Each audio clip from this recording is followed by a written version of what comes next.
Halo, assalamualaikum teman-teman. Gimana nih paginya? Maaf ya teman-teman, saat aku dubbing ini aku ditemenin sama anak aku. Oh ya teman-teman, gimana nih kabarnya? Semoga selalu sehat ya teman-teman. Dan buat yang lagi sakit, semoga lekas sembuh. Amin.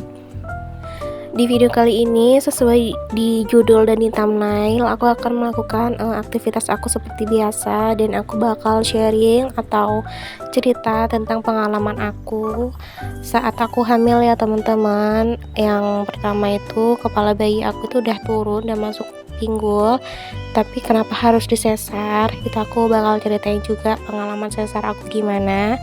Oh teman-teman, yang penasaran, tonton videonya sampai habis ya. Buat teman-teman yang udah selalu dukung channel aku, nontonin video aku ucapkan terima kasih banyak ya teman-teman. Dan buat teman-teman yang baru gabung, semoga suka sama videonya. Dan kalau suka, jangan lupa like, share, comment, and subscribe. Nyalain juga lonceng notifikasinya. Plus sebarin video ini ke sosial media kalian kalau teman-teman suka sama videonya teman-teman. Karena itu tuh mendukung aku banget dalam mengembangkan channel YouTube aku. Terima kasih. Kehamilan ini adalah kehamilan atau anak aku yang pertama ya teman-teman. Memasuki trimester ketiga atau menjelang persalinan ya teman-teman. Itu kepala bayi aku itu udah memasuki panggul ya. Udah benar-benar masuk ke panggul, tinggal menunggu kontraksi terus lahiran. Tapi setelah kita lama menunggu, yang tadinya bidan itu mungkin beberapa hari lagi, tapi setelah kita tunggu sampai 2 minggu, 3 minggu, itu masih belum ada tanda-tanda kontraksi. Yang ada adalah tanda-tanda kontraksi palsu, tapi kontraksi aslinya itu nggak kunjung datang gitu teman-teman. Jadi seminggu sebelum lebaran ya, sebelum lebaran kemarin 2022 ya teman-teman, itu aku tuh kayak ngeluarin cairan gitu, tapi bukan air pipis, juga bukan air putihan gitu teman-teman, kayak air biasa gitu, tapi nggak banyak teman-teman. Terus di situ durasi pipisnya aku tuh semakin kenceng banget ya, lebih sering banget buang air kecilnya, bahkan di malam hari. Nah di situ waktunya juga aku periksa usia berapa minggu waktu itu ya. Itu waktunya aku periksa dan aku periksain dan aku konsulin apa aja yang aku rasain ke bidan aku. Itu katanya banyak nggak keluar airnya, itu nggak banyak ya teman-teman, cuman sedikit aja dan basah gitu di celana dalam gitu. Terus setelah diperiksa perut aku, itu kepala bayi aku tuh udah mepet banget ya, udah masuk pinggul, udah bener-bener cari jalan keluar gitu, tinggal menunggu kontraksinya datang. Seperti itu teman-teman. Itu kata bidan aku ya mungkin 3 hari atau paling lama itu seminggu, katanya seperti itu teman-teman. Jadi udah seneng banget dong ya kan. Habis itu bidan aku tuh saranin untuk sering jalan pagi, terus jangan tidur di pagi-pagi ya, pagi hari itu jangan tidur, jalan-jalan, terus melakukan aktivitas jongkok berdiri, terus suruh jongkok biar si bayinya tuh nambah turun terus jadi kontraksi terus pembukaan gitu ya teman-teman. Dan aku semakin semangat melakukan itu semua ya teman-teman. Tapi setelah itu kita tunggu sampai seminggu, itu belum ada tanda-tandanya gitu teman-teman. Dan di situ tuh bidan aku udah nggak ada di rumah karena sudah pergi ke mana ya, ke rumah orang tuanya karena kan mau lebaran ya, mudik gitu loh ceritanya. Di saat bidan yang nggak ada gitu, aku mulai ngerasain sakit di tulang kemaluan ya teman-teman, di area depan yang tumbuh rumput lagi maaf ya teman-teman, rambut kemaluan gitu. Itu tuh aku ngerasa nyerih gitu ya teman-teman, dan kayak ada yang mau keluar gitu loh teman-teman.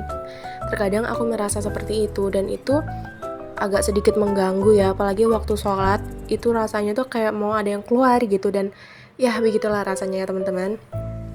Terus aku bilang dong sama ibu aku, ini kenapa ya? Terus kata ibu mungkin mau lahiran gitu, bidannya nggak ada kan, tapi kita tunggu lagi deh kedepannya seperti apa gitu kan. Soalnya di sini itu aku masih merasakan kontraksi palsu doang dan belum ada kontraksi asli ya teman-teman. Terus ketika aku tunggu lagi ya, sampai akhirnya bidan aku tuh pulang dari mudik sekitar 4 hari di sana mungkin ya, aku lupa. Itu bidannya pulang dan belum ada tanda-tanda kontraksi asli ya teman-teman. di situ diperiksain lagi gitu kan. Ya, anaknya itu, kepala bayinya tuh udah masuk panggul gitu, tapi kenapa belum ada kontraksi. Dicek ya seperti biasa, bagus-bagus aja teman-teman. Habis itu aku pulang ya kan, dapat vitamin. Setelah beberapa hari setelah periksa, itu aku ngerasain sakit banget di area tulang kemaluan aku. Itu tuh benar-benar sakit dan mengganggu aktivitas aku banget, sampai aku itu dari baring ya, dari tidur ke bangun itu sakit banget teman-teman. Pokoknya sakit banget, untuk bergerak itu sakit, apalagi untuk jalan itu ya ampun sakit banget deh pokoknya. Terus di situ juga aku sakit ya teman-teman. Jadi ibu aku suruh panggil bidan datang ke rumah untuk ngecek. Dan saat dicek itu pas lagi dia ada kontraksi palsu ya teman-teman. Masih kontraksi palsu, belum ada kontraksi asli. Dan dicek juga apakah ada pembukaan. Di situ memang belum ada pembukaan sama sekali. Jadinya kata bidan aku nggak apa-apa, ditunggu aja karena juga belum melewati HPL ya teman-teman. Terus ya bidan aku pulang. Di situ ya kayak gimana ya teman-teman, selama beberapa hari itu sakitnya memang lumayan lebih sakit gitu ya, rasa si tulang kemaluan aku ini. Terus aku tanya lagi sama bidan, ngechat gitu ya, pakai chat. Terus aku tanya, bidan gimana ya biar cepat lahiran gitu, soalnya ini mas sakit. Terus katanya apa di USG aja. Aku tuh disuruh USG ulang gitu ceritanya teman-teman. Terus aku tanya dong, harus nggak sih USG-nya? Kata bidannya tuh iya harus. Dan ya udah di situ kita konseling juga sama keluarga kan, dan akhirnya kita juga mau USG. Soalnya ya USG-nya itu tempatnya jauh teman-teman. Di desa aku itu jalan menuju ke tempat USG-nya itu jelek banget dan butuh waktu sekitar 1 jam lebih gitu loh teman-teman. Terus kata bidan aku juga ditakutkan kalau ketuban aku itu kering teman-teman. Karena setelah aku ngerasain sakit banget di area tulang kemaluan, itu tuh aku tuh bener-bener ngerasa pipisnya luar biasa ya teman-teman. Beberapa menit itu pasti langsung pingin pipis gitu. Dan karena tulang kemaluan aku itu sakit dan mengganggu pergerakan aku itu sampai membawa timba kecil gitu buat menampung pipis aku kalau malam ya teman-teman. Karena kalau malam-malam itu kan udah ngantuk, terus pipis terus, gerak juga sakit gitu ya kan teman-teman. Jadi kata suami aku bawa timba aja, pipis di dalam kamar gitu, terus dilap pakai tisu basah, katanya seperti itu teman-teman. Nah di situ takutnya bidan aku air ketuban aku itu merembes sama air pipisnya gitu. Soalnya aku kan cuma mengeluarkan cairan itu sedikit ya teman-teman, gak banyak. Jadi bidan aku takutnya cuman kehabisan atau kekeringan air ketuban, makanya disuruh USG ulang gitu. Dan ternyata bidan aku menyarankan langsung ke rumah sakit, nggak di tempat USG. Soalnya kan kalau di tempat USG di apotek itu juga ada ya teman-teman, tapi bidan aku menyarankan langsung ke rumah sakit gitu. Jadi bidan aku sendiri yang nganterkan aku ke rumah sakit sama keluarga aku gitu teman-teman. Jadi sebelum berangkat juga itu pagi-paginya bidan datang ngecek lagi kondisi perut aku ya teman-teman. Dan bidan aku juga ngerasain ini nih kayaknya ketubannya kurang, katanya tuh seperti itu. Jadi ya udah deh, kita benar-benar putusin untuk langsung ke rumah sakit USG. Dan di situ bidan aku itu kayak udah ada pemikiran kalau aku tuh bakal disesar gitu loh teman-teman. Jadi bidan aku tuh langsung cerita ke mbak aku, ke mama aku, suruh bawa semua perlengkapannya aku sama bayinya juga, ya semua ngurus-ngurus semuanya itu ya teman-teman. Tapi di situ aku nggak dikasih tahu, ibu aku, suami aku itu nggak dikasih tahu ya teman-teman. Jadi cuman mbak aku sama mama aku itu aja yang dikasih tahu. Jadi ya aku pikirnya cuman kesana itu cuman niat USG. Setelah sampai di sana, sampai di rumah sakit, itu kita langsung masuk ke ruang USG. Dan setelah diperiksa di USG ya teman-teman, itu ternyata benar-benar air ketuban aku tuh kering. Dan ternyata katanya juga bareng merembesnya sama air kencing aku gitu teman-teman. Karena memang kan aku nggak pecah ketuban atau jatuh atau segala macam kan enggak. Jadi air ketuban aku itu ngerembesnya bareng pipis aku gitu teman-teman.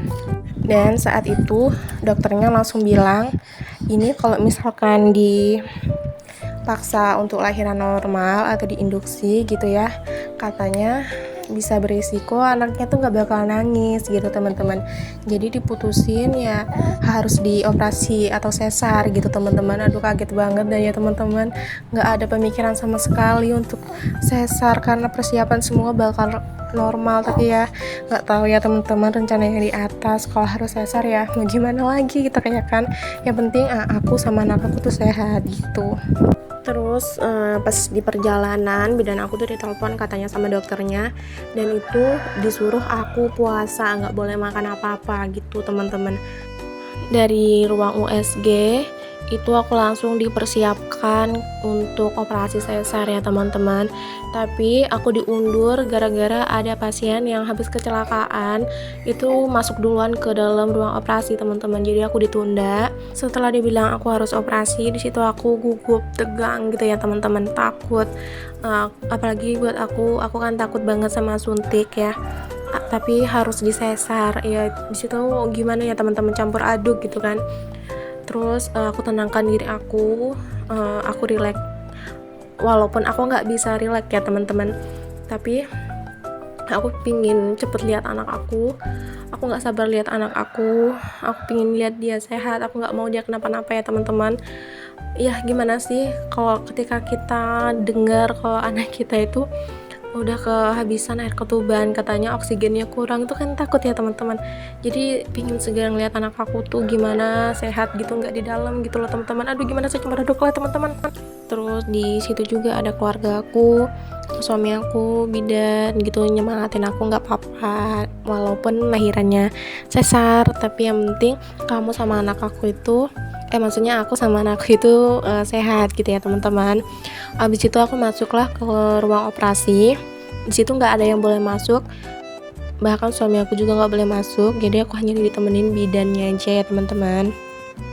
Di situ aku mungkin nunggu sekitar setengah jam ya teman-teman, masih nunggu dokternya. Terus di dalam ruang operasi itu dindingnya itu adalah keramik yang besar itu loh teman-teman, jadi mantul ada gambaran kita gitu. Di situ aku kayak aduh takut ya, gimana ini kalau misalkan aku ngeliat diri aku di operasi gitu, aku takut banget. Terus akhirnya dokternya datang, dan kalian tahu nggak teman-teman, di ruang operasi itu kan lampunya gede banget ya. Setelah nyala itu bayangan aku tuh nampak banget di lampu itu teman-teman. Terus aku teriak dong, aku kaget. Itu gimana nanti kalau misalkan aku lihat perut aku dibedah gitu. Terus akhirnya lampunya dipinggirin gitu teman-teman. Dan di situ ada yang bilang kalau misalkan disuntik biusnya itu yang di punggung kita tuh ya teman-teman, itu sakit katanya teman-teman. Tapi kalau menurut aku itu orang yang paling takut disuntik, dan disuntik itu sakit kalau menurut aku. Jadi suntik bius ini nggak sakit kalau kata aku, malah ini suntik yang kayaknya enak gitu. Walaupun awalnya aku lihat jarumnya itu takut dan sempet teriak, tapi setelah aku rasain itu beda loh rasanya teman-teman, enak, nggak kayak disuntik biasa gitu ya. Kalau itu kata aku ya teman-teman, itu kan pengalaman kita berbeda-beda ya setiap operasi sesar.